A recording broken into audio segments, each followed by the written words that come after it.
What's up, sports fans, and welcome to RivalryRage.com. I'm Dr. Smack, and joining me today is Tim Jones and the one and only T-Bag. What up? We're here to talk about March Madness. The Sweet 16 is now set, and Tim, I wanted to talk to you about your biggest upsets and surprises of the first two rounds in the tournament.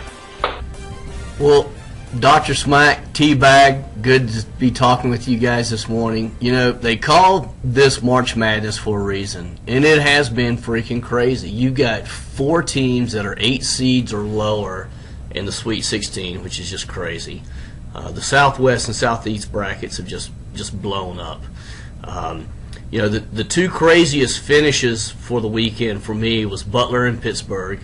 You know, you never can count Butler out, but I am still shocked that Pittsburgh's out of the tournament. I had them going to the Final Four. But Butler, man, they're tough. You never can count them out.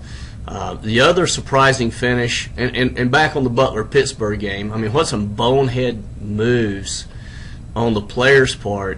But, you know, you kind of got to blame the Pittsburgh coach a little bit at the end of that Pittsburgh game. You know, when Brown hit that first free throw and tied it up, get everybody off the line. You know, bottom line is you're either tied or you're going to take a 1-point lead, but get your players off the off the foul lines and let it play out. But, you know, these are young guys and crazy things happen, but I'll blame that one on the Pittsburgh coach.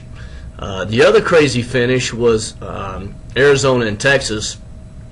Texas had that game in the bag. You know, they were up by 2 with 5 seconds on the clock or however many it wasn't much, and they couldn't get the ball in bounds. You know, just throw the damn thing down the court if nothing else.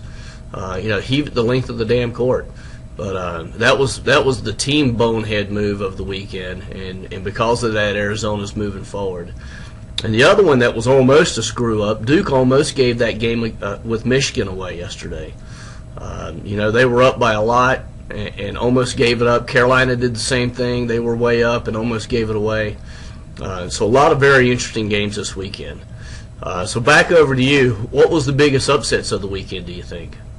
Well, I definitely think Butler over Pittsburgh was a big upset in a way, but Butler's been here before. They were in the national championship game last year, hung with Duke right till the end.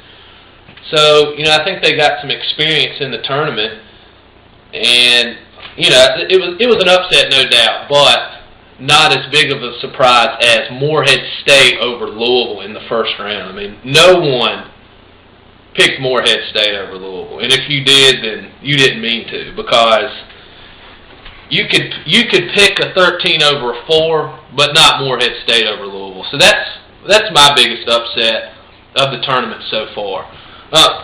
T-Bag, I was going to ask you, what do you got to say about this? Well, I'll be first to say I don't know jack about bracketology, but I do know I'm kicking y'all's ass. Well, T-Bag, you are definitely kicking our butts. You know, me and Dr. Smack talked a lot last week. We did a lot of videos about what we were going to thought were going to happen in March Madness, and bottom line is we kind of suck. But you are kicking our butts. Morehead State was a huge upset. The other surprise of the tournament for me and the Cinderella so far is VCU. I was giving VCU a hard time last week. Didn't think they should be in the tournament, but they've definitely proved me wrong.